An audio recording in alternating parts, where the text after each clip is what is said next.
Yo, what's going on, everybody? It's your boy Marshall live, and I am live.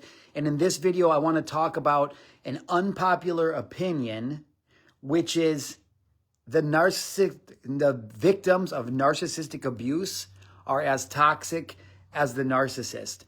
Listen, I am not trying to be polarizing. I'm not trying to push any buttons. I am certainly not trying to be dismissive of what any of you have been through. I don't want to discount what any of you have been through. Like, I am 41 at the time of shooting this video, and I grew up in the early 90s and all throughout my childhood with a narcissistic stepfather. So we didn't have language for it then. He was just abusive and manipulative and, like those kinds of words. But it wasn't until recently where we really had the language to be able to identify, like, oh, this is what this type of person is. This is what this personality style is. So I understand the depth of what it's like to be in the throes of a malignant male narcissist. Like, I know how damaging it is. I know what it's like to have the entire world think that that person is just so amazing and so awesome. And behind the scenes, you know that they're a fucking psychopath. Dangerous. Like, I get that, okay? I also understand what it's like to then grow up to become an adult and then to be the one. So I know what it's like to be the child in that relationship, in a household where one parent is trying to keep everything together, loves you unconditionally, and then the other parent is a narcissist, right? That abuses the entire family, children, mom, all the things. Also, now I know what it's like to be that spouse as an adult, getting myself into a relationship that was like that.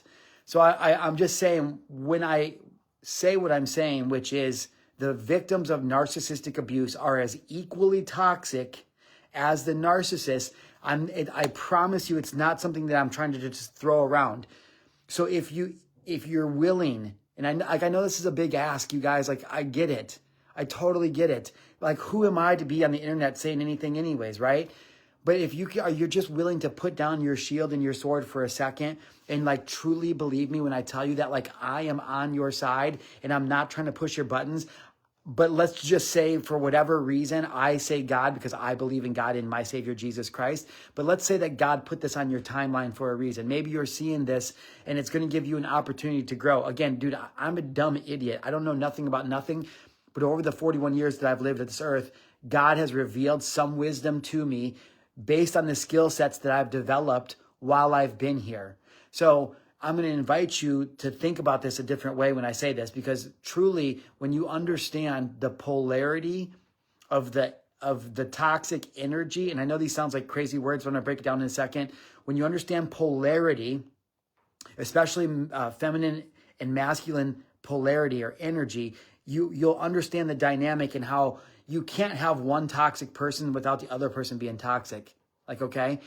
The other thing is what I'm not saying is I'm not saying that narcissistic abuse victims are as evil as narcissists. I'm not saying that, because there is, without a doubt, narcissists are without a doubt the most evil people on the face of the planet. That is a given. And I know now, after coming to Jesus Christ, after all the New Age spirituality, after Buddhism, after every single thing that I've done in the first, like, whatever it was, 39 years of my life, 40 years of my life, all the things I've invested in, all of the Eastern meditation, all the plant medicine, all of the Lakota tribe, like literally every single thing I've ever done. So I'm not trying to preach at you. I'm just telling you these things that I've arrived at 41 years old is I'm understanding that it's like the evil that exists in a narcissist is biblical. And it's because we live in a fallen world. It tells us this in Genesis 3. But what I'm getting at is I'm not trying to tell victims that you guys are as evil as the narcissist. That's not true. They're the most evil person on earth. But what I am saying is that your energy is matching their energy, or you wouldn't be able to exist in the same realm as them. So I'm going to break this down. If you need to come back to this later because it's long and you have something to do, save this. You can listen to it in the car as a podcast, whatever is clever. But I really want to address this because I'm getting a lot of pushback on the reel that I talked about this morning, where I said, I have a brand new puppy that you guys can't see. And right now she's chewing on some carpet that she's not supposed to be chewing on. Hey, thank you. Quick side note, like, I have this puppy and she knows nothing about me. I'm her father, right? And I have to do certain things to her like put her in a kennel for, I rotate her in and out of this kennel right now at like basically every 75 minutes. And to the people, to human beings, it's like, oh, she's going in this kennel. But like, no, she's going in a crate. She's crate trained. She goes in there at this point and she takes a nap. She doesn't understand why she's going in this crate, and she doesn't need to understand it. I understand it. I'm her father. I put her in the crate because it's disciplining her to hold her bladder. And as she gets older, because she's 9 weeks old, literally today, she's 9 weeks old. As she gets older, I will need to create her less and less because she'll have bladder control. She'll have the cognitive awareness to like what inside and outside is. She'll get in a routine. She's been with me for a couple days. I'm just saying is that she doesn't understand what that discipline does. You and I, that makes perfect sense. And so what I'm telling you right now is going to feel like resistance. Now back to what we're talking about here. It's going to feel like resistance. But I want you to know, because the Bible tells us that our Father rebukes and disciplines the one that he loves. Because a good father has to discipline his children. And sometimes when you're being disciplined through challenges, through obstacles, through a narcissistic partner that like where everything seems unfair, I am learning now at 41 years old, after everything that I've been through and everything I've done, everything I've invested in, all the modalities, all the religions, everything that I was trying. Literally, I used to speak on stages telling people that Jesus is a dumb idea. Literally, you guys, I used to be like, you think that my God is so small that he's only going to let me go on to heaven if I believe in this one man? Think how dumb that is. And I say that even hesitantly now because, because I don't want you guys to get lost in that, because I know the truth now. And the truth is that Jesus Christ is the way, the life, and the truth. That nobody comes to the Father except through him. Again, I'm not here to preach at you guys. That's not what this is about. I just want to give you context to how I arrived at these beliefs. It wasn't just like, oh, hey, I grew up in the Christian church. And no, bro, I used to hate Christianity. I used to hate the idea of Jesus. I thought it was the dumbest thing. For me to even to wear a cross and to even say the name Jesus, that is so crazy for anybody that's ever known me my entire life, that people that I come back to my hometown and people just think it's an act, which I get it. But what I'm telling you guys is that I realize at this point that the narcissist is a demonic entity that roams around and it feeds on souls of chosen ones like us. Now, let's get to the crux of what I'm talking about, which is how we are so toxic. Because what happens is, Jesus tells us in Matthew, he tells us in the Gospels, but Jesus tells us a parable in the Gospels. And he tells us that when you clean out your house, okay, so the house being yourself, when you clean out your house of all the dirt and all the grime and all the things, so all the evil, all the sin, when you clean it all out, if you leave it empty, 7 more spirits, each evil than the one before, will come back and fill it. So the parable that he is getting at is that your temple must be filled with the Spirit of God, with the Spirit of the living God, with the Holy Spirit. Because if your house is empty, it will be filled with evil spirits. Cool.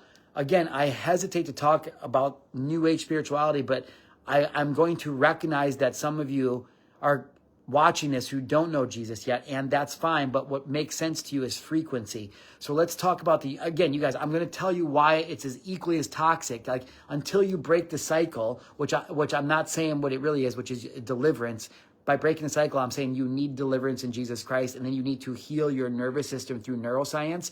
But I'm not here to talk about that. What I'm here to talk about is I want you guys to understand how to identify what the struggle is, because God is highlighting to you through the narcissist, what it is that you're still turning from, which is your calling. But again, I know this is a lot to understand if you're still in the weeds.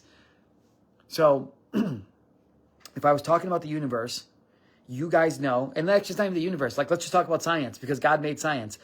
Science shows us that the human body is made up of 50 to 70 trillion cells. There's 50 to 70 trillion cells that are just vibrating, so dense and so close together that they form physical matter. If you had a strong enough microscope, you could literally zoom in on this and you would see right through it. Because, not my opinion, science has proven that physical matter doesn't exist. It's not physical matter. It doesn't exist. It's not real. It's not real.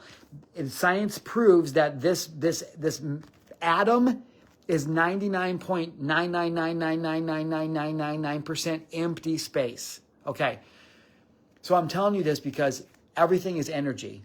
In this realm, whatever it is, everything is made of energy. Everything is a wave of energy. So everything is light. It's a wave. It's a frequency that becomes a particle. So the particle is the quote unquote physical matter. I'm getting to a point to this. I'm saying that there's science behind this. It's not just something willy-nilly, like, oh, opinion I came up with to be polarizing on the internet. Like, no, understand that we live in an energetic universe. Okay, cool. So energy is a wave. And that wave, think about it like this. If there was an empty body of water and I had two rocks and I dropped one rock just a couple seconds before I dropped the other rock, they would both hit the water. The empty water, what would happen? The first rock would create ripples, right? And then the second rock would create ripples. By the time the second rock's ripples started to ripple out, what would have happened to the ripples of the one that dropped first? They would be bigger and higher, right? So when the bigger and higher waves in the water meet the lower waves, I'm not telling you guys anything crazy, like this is just obvious, right? When the bigger waves meet the littler waves, what happens? Does the littler waves make the bigger wave smaller, or does the bigger wave make the littler wave bigger? The bigger wave makes the littler wave bigger. And so what I'm saying to this is how energy works. Energy cannot coexist in the same space and dimension in this realm if it's not equal. But energy is not all created the same. There's a positive and a negative charge to energy, which means there's opposite ends of the pole. So what I'm really saying is energy has polarity. Okay, so if energy has polarity, understand that if energy is toxic, there has to be a positive and a negative. There has to be a positive charge and a negative charge, even if the whole thing is a negative situation. The toxicity in and of itself is the charge. There's a positive charge to that and a negative charge to that. So what I'm saying is that when toxicity exists in a relationship, each people are equally toxic, but for conversely different reasons, the polarity of it. Okay, so we also know, because quantum physics did a study called the double slit experiment that tells us, it doesn't tell us, it proves to us that thoughts literally become things. Thoughts become things. This is all biblical. It's all in Proverbs. Like I'm not speaking out of pocket. I'm just telling you guys in language that you maybe will be able to hear me better, because I want you to understand that Jesus Christ is the only way to heaven. There's no way around that. But I'm not here to preach that, and I don't want you to get stuck on that, because we want to do one thing at a time. So right now, let me prove to you how to heal yourself in this realm. So then if and when you choose to hear more, maybe you'll be ready for that. So right now, what I'm saying is that if we are just energy, and we're 50 to 70 trillion cells that are vibrating, that means that like energy attracts like energy. Okay, cool. Double slit experiment tells me that scientists did a study and they wanted to understand how light waves, they wanted to understand how those turned into physical particles. How did waves become particles? It doesn't make any sense. And so some scientists did a study to figure out how do waves of light actually become physical matter. It didn't make any sense to them. And so what they were studying is that there was a rhyme and a reason and a rhythm to what was happening. I'm trying to make this layman's terms as possible. You can go research it because it's kind of complicated, but not really. But they couldn't understand what was going on. So what they did is they took a camera and they put this camera really close to see what was going on. And when they have started observing it, the entire pattern changed. So again, long story longer, scientists, by way of showing this, showed that when there's a conscious observer of this wave particle, it does this predictable thing, which if enough people consciously believe in one thing, then we can all see, again, it's deeper than this. And I'm trying to not convolute the message of what I'm originally trying to say too much. I'm trying to prove to a point, which is to tell you that energy is energy is energy. Science has proven that. Quantum physics shows us that matter is not real. Double slit experiment shows us that thought becomes things, which again is all biblical. It's all in the Bible. It was there first anyways. Everything's just plagiarized from the Bible. I've learned now in the last 16 months that I've been reading it every day.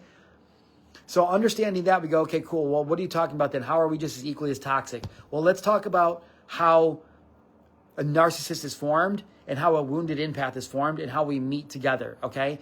So what happens to the narcissist is they experience some sort of trauma in their life in early childhood. And you guys, it's usually something so sickening and so evil and vile that like it makes if somebody did it to one of our kids, we would literally, like we would snatch their life from them, right? It's almost always something that's that awful, or that hurtful, or that neglectful, right? Like if I were to look at my stepfather, it's like, dude, I never, even though he's always been awful to me, even when I was a little kid, I could never fully be mad at him. And I don't understand, well, I know because I'm autistic, which I just found out not too long ago, a couple months ago. But I've always been able to feel and tell, like when he's being mean to me, even when I was a little boy, I would be like, he didn't, because it's true. I was like, he didn't have a dad. Like, he doesn't know all these things. He just wants to feel love, and he doesn't understand himself. And now as an older man, I'm like, well, yeah, of course. He grew up without a father. He grew up with a mother who was narcissistic and used to berate him and like hate on him. He had all these older siblings that used to treat him like shit. He was like the runt of the family, right? Like, it makes sense why this man is the way that he is. And so for a narcissist, if I were to look at my ex, like, terrible things happened to her when she was a child. Like, terrible things when she was a little girl and when she was a teenager. And so I understand why she got fractured. And so long story longer, what I'm saying is that whatever happens to the narcissist in their childhood, there's a moment when they become fractured. Okay. That fracture is so deep that they disassociate from who they really are for the rest of their life. And they go off on a path where now they set out not only to protect themselves from ever being hurt by that energy or that type of person that hurt them, but they cognitively seek out that type of person almost as like their personal vendetta or calling is to expose people and to ruin them. Like they're always out to find the worst in everybody, and they think that they're the best, and it's a persona. And so it's like, that's how narcissists, quote unquote, are made. So who ends up with a narcissist? The person that ends up with a narcissist also comes from childhood trauma. And at the moment that they were fractured, instead of going the way of the narcissist, they actually go the way of the empath. And that's where that split comes from. That childhood fracture is going to change you forever, one way or the other. So when you are the empath, you are now a wounded empath. You are now wounded. So now what's going to happen is you are going to never be able to set boundaries. You're never going to stand up for yourself. You're going to be a people pleaser. You're going to walk on eggshells, and you're going to spend literally the rest of your life codependent, depending on somebody else validating you to feel accepted and loved. I know because that was me. So understand that codependency is a term that comes from the drug community. Codependency doesn't mean being addicted. That's just, if you're addicted, you're addicted. Being codependent is you are, for lack of a better term, you are addicted to the person that's providing you the addiction. So being codependent in the drug sense community, which is where the term originated from, means that like, if I stay with my mom and she hooks me up with drugs and now I'm a crack whore, it's like I'm like, hey mom, can I get some more? And she's like, yeah, if you do this, this, and this. And I'm like running around like a little crackhead doing things like this. And then she gives me the drug because I don't have the connection. Okay. In my narcissistic relationship, you guys have to understand, I've been a professional speaker. Like, this is my business, top paid speaker. I've been doing that since 2016. I did that for almost 8 years, right? But the last 2 years, as most of you have found me now, I've been making this narc content, and I've taken a break from speaking and from top paid speaker because the narcissist that I survived literally stole my voice from me. And I had anxiety even going live right now. I used to go live all the time, and I had such anxiety because the narcissist like made me feel so small. And I've been gone for almost 2 years. Like, that's crazy, right? And so what I'm getting at is that as a wounded empath, you become a type of codependent person. And so you become codependent on a relationship for you to feel love or for you to feel needed, which validates you and allows you to feel accepted. That's not evil or bad. That is the basic human emotion. Humans want two things. They want to be accepted. They want to be loved and they want to be accepted. Like, they want to belong somewhere and they want to feel loved. That's that's what the human existence breaks down to, is those two things. That's why we're so terrified to be exiled, because to be exiled meant that you were to be cut off and certain death. Okay. So the wounded empath, when a child is fractured, when the trauma happens in childhood, they're fractured. They either go the narcissistic way or they go the empath way. So again, if you're the empath, now what happens is you become super fucking manipulative. Excuse my language, but you become super manipulative and you don't even understand it. Because for your entire life, and this is just a total opinion now after talking for the last 18 months to men and women, thousands and thousands of them from all across the world. There's no official data to back this up. I don't even find anybody else talking about this online, but I was diagnosed with ADHD about 7 months ago now, which means ADHD and autism. And so I have these two conflicting personalities that are going in opposite directions as fast as they can simultaneously all the time. And I didn't know it. I didn't know I was neurodivergent until, like I said, until like 6 or 7 months ago. And why I'm bringing that up is it's relevant to this conversation is I'm looking, part of being autistic means you have insane pattern recognition, which is one of the reasons I can walk into a room and like, I've always been able to just know everything about everybody and I don't understand why. And I've been documented saying this a bunch of times. And the more people I talk to that are autistic, they feel the same way. Like they're like, oh, that's like an autistic superpower, which I didn't know. But anyways, I'm saying that to say is that now that I pattern recognize, I've been talking to all these people online, I'm starting to really think that more victims of narcissistic abuse, especially wounded empaths or highly sensitive people, I think what's really going on is they're neurodivergent. Because neurodivergents are highly misunderstood and neurodivergents are freaking just, they're catnip. They're the perfect bait. Like neurodivergents are perfect for narcissists. But I don't want to get into that. We can talk about that another live. You want to say hi? Say hi. This is Ruth. This is my Australian Shepherd, Ruth. Say hi, Mama. Daddy loves you. She's the chief marketing officer of Top Paid Speaker, huh? Yeah, we just decided. I know you're sad. Daddy's talking all loud. And you're like, why are you talking all loud? What's going on? I know I'm making you anxious. We're going to finish this up, okay, babe? So the wounded empath, what happens is you become super manipulative. Because of your people-pleasing ways, you don't really tell people what you think. You recognize patterns in people and you see them for who they are and you could help make them better, but you don't ever speak up because you are scared that they won't like you or that they'll judge you or that they'll exile you or that they won't accept you. And in order for you to get what you want from them, which is to feel loved and acceptance, which again, you're not cognitively doing this. You're not consciously doing this. You don't understand that this is the script that's running in your head. So what happens is you abandon yourself. You sabotage yourself. You flake on other people. You hurt so many people that love you in the wake of being at the beck and call of your controller, of your handler. And that's the manipulative part. You have to understand that a narcissist manipulates other people to get what they want, to get their needs met. A wounded empath manipulates themselves to get what they want, to get their needs met. And so you will not stand up for anything. You won't set boundaries. You won't hold people accountable. You're a pushover. You're a wet bag. You're codependent. You're a needy little bitch on needing other people's validation and acceptance. And again, you guys, I'm not talking crap to you. This was me. And I'm also finding out that part of autism is being very blunt. And I didn't realize that. I thought I was just talking plainly. So if you guys think I'm talking shit to you, I'm really not trying to. I love you guys very dearly, and I just really, truly want to help you.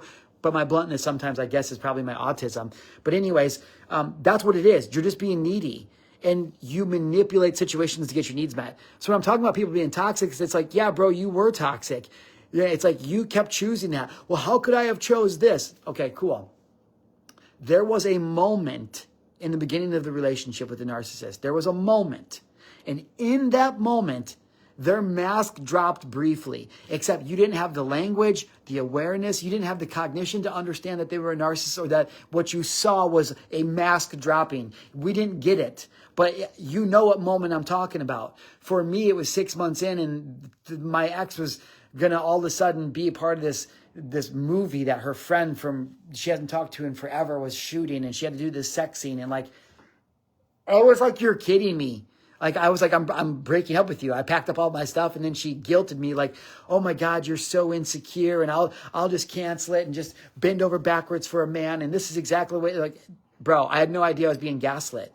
I didn't understand what it was. But that red flag, I knew in my soul of souls, like, that if she was the type of woman that was willing to do this, I was old enough to know better. And what did I do? I kept moving forward. So I can say her this and that and blah, blah, blah, and label her whatever she wants for the next 3 years we were together, and the hundreds of thousands of dollars that I spent on her and then that was stolen from me. It's like, I can say all of that. And I guess that can be true, but it all still dates back to the fact of the one moment when I knew and I made the decision to go, nope, I don't care about that. I'm going to go get my needs met. Because although these terrible things are true, there's these little things that she does meet. The sex is great and she's so hot, and that makes me feel validated because I like having a hot chick and all these things that you're not even thinking about consciously. And you could say conversely for the woman too. You know it. And again, I'm not picking on women, but male narcissists are a little bit fucking more obvious to spot than a female narcissist. Most of us men didn't get into the relationship with the woman she became. A lot of women get into a relationship with a man, and he is kind of already an asshole. He kind of is already a little bad boy, and you guys like that. Oh, he's dangerous. He kind of roughs me out. Like, hello, that's the fucking red flag. That is the red flag. So what I'm saying is that, yeah, you are equally as toxic and you're equally responsible, because every single time there was a red flag, you ignored your boundaries and you sacrificed yourself and you martyred yourself to every other person in your life that could see the obvious until they were all gone. And then you're like, again, you guys, only because I know this because I lived it. And then you're like, oh, I'm all isolated and alone. Yeah, she did isolate you, or the narcissist did isolate you. That was the play. And you fucking let it happen. What you don't change, you choose. What you allow, you accept. That is the reality of it. And like, to tell you that energy is real, if you go to Africa, a gazelle doesn't need to walk up to a lion laying under the tree to go, oh shit, I shouldn't have been over here. Like, oh no. Like, the gazelle can look across the savannah and there's a feeling, there's an energy, there's a polarity. And the gazelle's like, nope, going this way. But unless you have the awareness of that, you can never really tap into the power of the awareness that you get. Like, once you understand this awareness, the entire game of life starts to slow down in slower motion, because now it's obvious. And again, it's biblical. It tells us in 1 Timothy how people will be in end times, because we are living in the end times, the end of the church age. Christ literally is coming back soon. It's all prophesied. You can see it, but I'm not here to talk about that right now. So we know that the reason that narcissism is such a trending word right now is because we're living in the end times. And literally the book of Timothy tells us exactly what people are going to be like in the end times. They'll be lovers of selves, of money. They'll have a image of godness, but lacking its actually godliness. Like, the whole entire thing is in the Bible. Okay, again, I'm not trying to get you guys I'm not preaching that at you, but I wish I had started reading that longer. It's the only thing that actually makes sense. The only thing that's actually true. And so I'm reminding you guys, is like, I know you don't want to hear this, but the sooner that you can radically accept the fact that you are as equally to blame and as equally toxic as the narcissist, is the fact that you can radically change your life. And that's the good news. That should be the good news for you, is that the narcissist is never going to change, because there is never, and I mean never, going to be a point when they go, oh, you know what? Maybe it's me. Yeah, maybe it is me. You guys know that. Like, oh, Lord, please let vengeance be yours. And if I'm here still alive to have joy in it, forgive me for having joy, but let the wrath that I deserve rain down on the people it deserves. I mean, how do you want me to say? Like, that's biblical. I can't help it. I'm not going to take vengeance. That will be the Lord's. But if that happens, then I'm like, cool, that's what's up. But what I'm saying is, you're never going to get the narcissist to change. They don't care. But you, the fact that you do care, that's the power. That's the difference. So for me to tell you that you're toxic should be good news, because you can just go, oh shit, you know what? You're right. I hate that you're right. And I hate myself that I haven't changed, but you're right. You can just do that. And if you choose to just do that, to radically accept yourself, which again, you can't do that without Jesus. So I understand people's hesitation or ability to do it. because you can try to empty yourself out and do all the meditation and blah, blah, blah. But like, I'm trying to be hesitant of how I really feel. That's demonic. And I'm not trying to be fire and brimstone and push anybody away. I'm just saying that is demonic. And again, I can talk about that on another live. But you can only heal yourself with Jesus Christ. He's the only person that can take away your pain. Because in this life, there's only certain death. It's written. I could explain. Actually, we'll just do a live video at another time because I don't want to convolute this one more than I already have. And I don't want you to go back on what we're talking about here. I just want you to take a look at yourself and what you've experienced with the narcissist and ask yourself, and this could be not even the narcissist, like what is the addiction that you're battling? What is the addiction that you're battling? The reason that people like me end up with a narcissist is because the addiction that we're battling is love. Like we have a perpetual where we've always been in long-term relationships and they've always been toxic AF because we grew up in a family where all we wanted was a family and we never got it, right? So yeah, we have addictions within that, but our main addiction is like the love. And so the narcissist is the final boss. Like if you think about the book of Job, in the book of Job, Job was one of the greatest men that praised God for everything. He had all kinds of riches and kids and land and livestock and wife and all these great things. And then the Bible tells us in the book of Job that one day in heaven, the devil came up to God and called him out in front of all the angels. That's what the book of Job tells us. He said in front of all of the angels, Lucifer came before Yahweh and he was like, yo, bro, and God's like, what? And Lucifer's like, people only love you and praise you because of what they have. If people didn't have what you give them, they would curse your name. And God's like, okay, bet. He's like, who do you want to pick one of them? I'll show you, And so then God picks Job. He goes, you know what? I picked my most faithful servant. He has everything there is. Take everything from him. Just don't kill him. And the devil's like, all right, bet, right? And so the book of Job is about the devil then going to town on Job, taking his wife, taking his kids, taking his land, taking his livestock, taking all of his riches. And by the end of it, Job has absolutely nothing. Every terrible thing that this man did not deserve came upon him. And still Job freaking blessed him. They praise you, Father. I don't understand, but praise you for everything. All right. Job goes on to be restored by the Lord. He gets all the things back, not his wife and all the things, obviously, but he gets back more than he lost, depending on how you look at the story. Point of it is that sometimes in life, when we turn our back from God, what happens is it's not that God does things to us. It's that he will remove his protection from us so the devil has his way. And so in the book of Job, it's not quite the same, but the ideology is the same, which is what happens is, by and large, I'm noticing narcissists are demonic evil. It's the spirit of Jezebel or the spirit of Cain. Those two spirits specifically came to kill, destroy, and lie, kill, and destroy like the devil does. So the spirit of Cain and the spirit of Jezebel, right?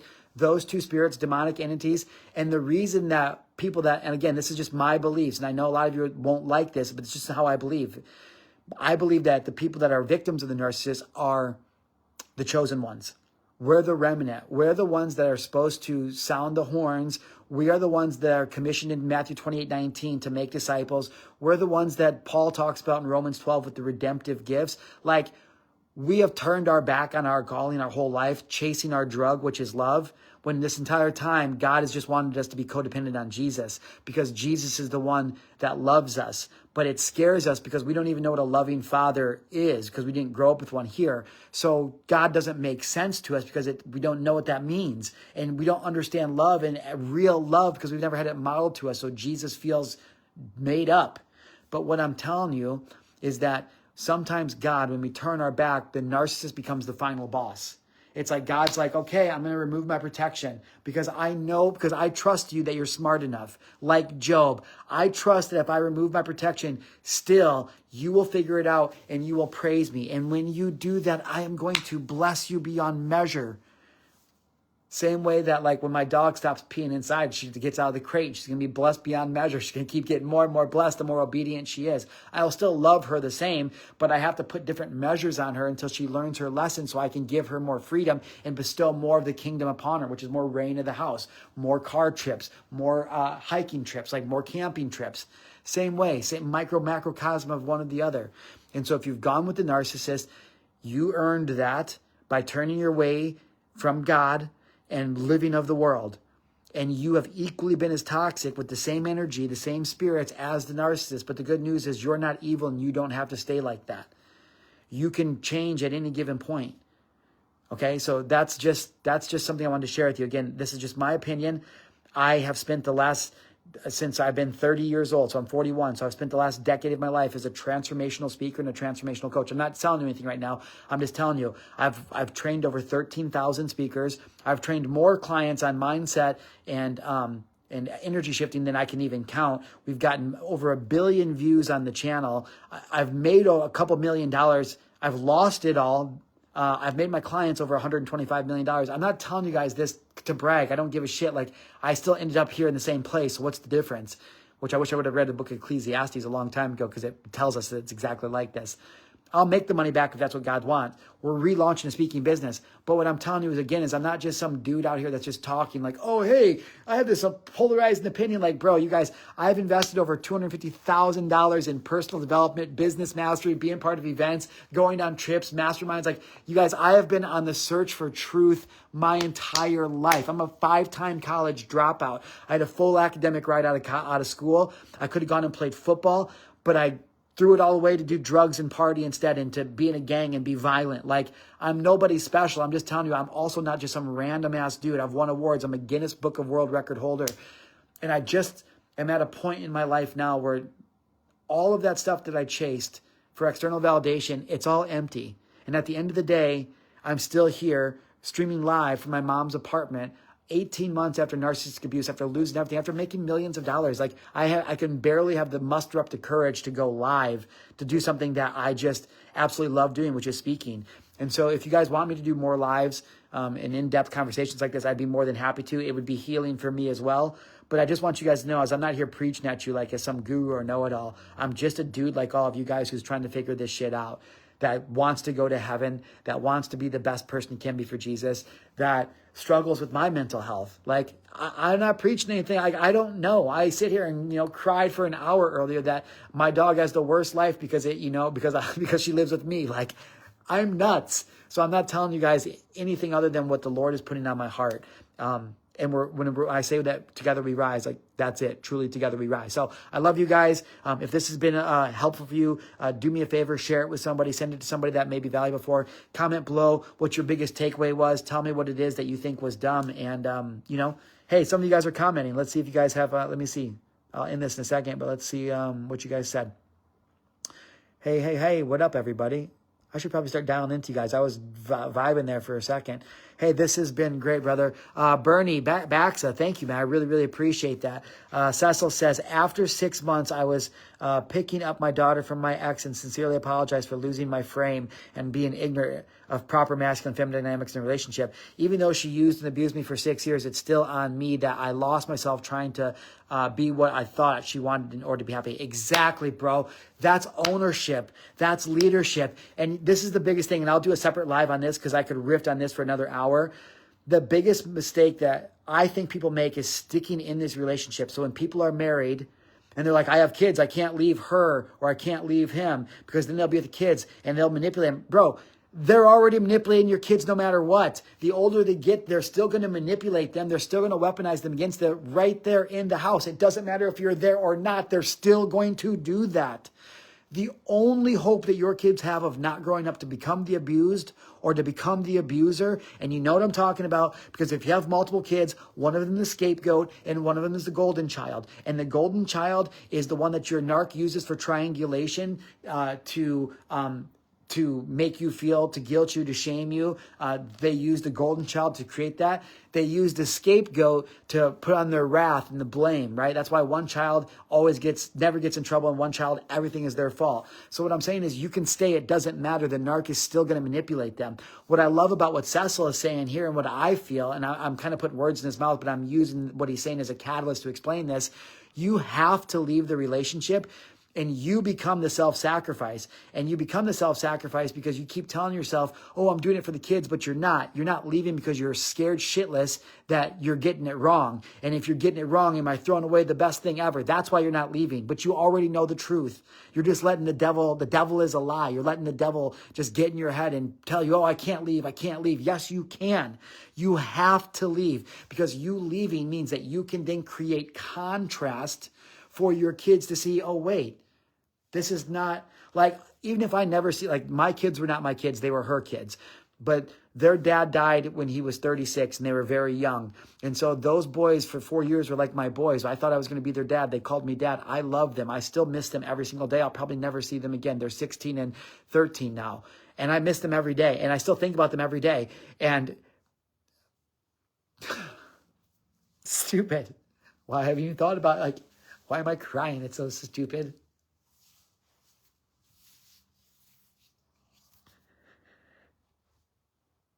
As a parent,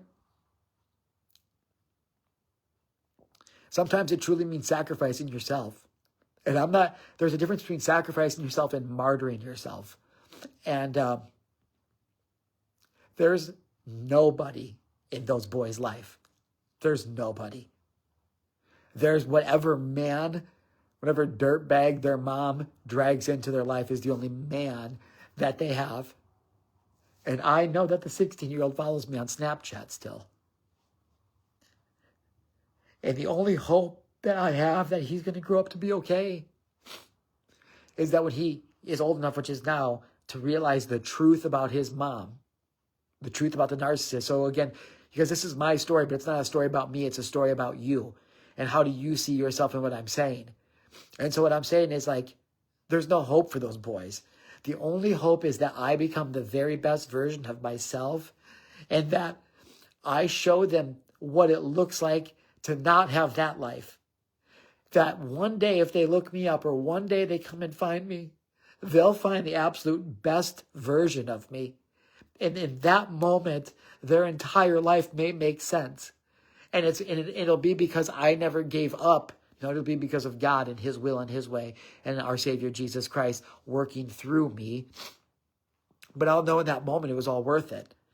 So to all of you parents and all of you people that are the victims that I'm telling you are toxic, like, yeah, you are toxic. So handle your shit, bro, because your kids need that. Oh, I got to stay there, protect them. No, you need to go build a life that shows them what is possible. That the contrast is so drastic that they look at their narcissist parent, they're like, ugh, gross. That the energy is like the gazelle looking at the lion, like, I don't want to go over there. I want to go over here. Like, don't you understand? That's the freedom of being able to, like, I want to preach Christianity, but I do, but it's like, that's the point of the cross. The whole entire gift of life is the glory of Christ, of the cross, that he died on the cross for our sins. It was his sacrifice for God incarnated, fully man, fully God, is Jesus Christ. And he gave himself and his son to die on the cross as a sacrifice, that he loved us so much that we may live. If you boil that down to us right now, I'm not telling you to martyr yourself, but I'm saying as a parent, you become the sacrifice. You have to die to yourself, all of the ways, all of the habits, all the routines that you've been in that marriage or that relationship that your kids watched and downloaded, and you have to become such a better version of yourself that your kids have no choice but to be like, damn, I want to be like this person. That's all I'm saying. Damn, Cecil, I didn't mean to start crying, dude. My bad, guys. Bernie says, do it more. Yeah, I will, man. I will do more. I promise that. I'm going to hop off after this last one. But Lisa says, overts have tells. Coverts and malignants may not. Yeah, mine was a man that was working in a doctor's office. Called himself a doctor. He is not. And I ended up in the hospital. Those are the most dangerous, Lisa. I'm so sorry, girl. And I just want to remind everybody is that narcissists don't pick dumb people. They don't pick weak people. They don't pick losers, okay? Doesn't matter what kind of narcissist it is. Narcissists are all about status and image. So if somebody like Lisa, who I guarantee is a very bright, smart, capable woman, she probably battles sometimes, even if it's been a long time, with thinking like, God, how dumb could I have been? It was all right there. But the truth of the matter is that we weren't dumb. We were manipulated. Somebody lied to us and tricked us. They manipulated us to think and feel one thing. And she's right. Sometimes you just don't know. Like there is just no tell, right? And they're just evil, awful people. So to all of you guys who are, maybe in the season right now where you're like, dang, I don't know how I was so dumb. You weren't dumb. You were tricked and manipulated by evil, but you know better. And so now it boils down to two things. You have to set boundaries and you have to learn how to regulate your nervous system, because the crux of everything, CPTSD, all this abuse, addiction, everything literally boils down to that moment in childhood when you were fractured. Your DNA time-stamped that moment in your nervous system. And so from that moment on, everything that ever triggered that or got close to that, you develop security and reactivity and stuff that protects that. And that's why we get to be as we are as adults. So your job is to set radical boundaries, which is going to mean cutting a lot of people off, blocking people from your life. It's okay to block people that are still friends with them. It's okay to block people that you both barely know, but they still like their comments or they still like their stuff. Like block everybody. Like just scorched earth to it, man. Just block everybody, you guys, because the number one thing to healing is one, giving your life to Jesus Christ, getting in the Bible, but really regulating your nervous system, learning how to re-regulate your dysregulated nervous system. There's 4 things I did that I accidentally discovered. First thing was get sober, get 100% sober, at least for 100 days. You have to get as clear as possible so you can hear whatever the Lord is trying to tell you. So for at least 100 days, you got to get sober. I decided to stay sober from cocaine and alcohol. I've still gone back and forth with cannabis, but that's a struggle in and of itself. I'll talk about another time. But cocaine or get sober, at least for 100 days. I chose, like I said, to stay sober long-term from cocaine and alcohol. I'm done with those. Those wreck my life. Cannabis helps me regulate, but I still want to let go of it, and it's kind of a struggle. So I'll talk about that again another time. So number 1, get sober. Number 2, get in incredible shape. I'm talking like the most incredible shape that you've ever been in. Track your macro. Get jacked. I'm talking, dude, get insane with it for 100 days. I promise you, you don't have to stay like that long term. But what you're going to learn along the way of the sacrifice and the discipline, the habits and the routines, and who you become and what you're capable of, dude. When you become, I call it a dangerous disciple. When you become, I never used to be, I was always built, but now I'm ripped. I got 6-pack. I'm fucking jacked, right? It looks good. I'm not bragging. I've never been this person.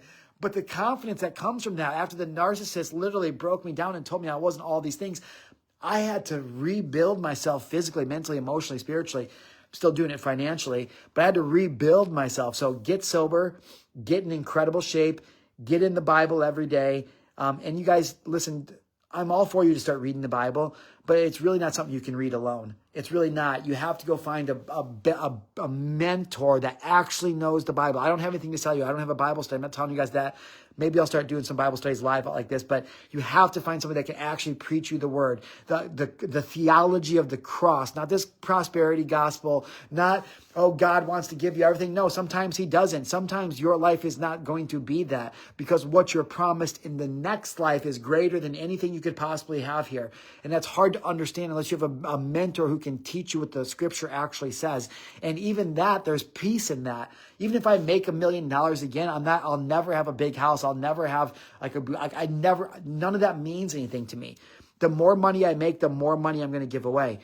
Make money matter. But what I'm saying is, get in the Bible with somebody who can actually teach it to you. So get sober, get in shape, get in the Bible. And the last thing is find a community, especially if you're a man, find a local community somewhere. If you don't have one, start one in your living room.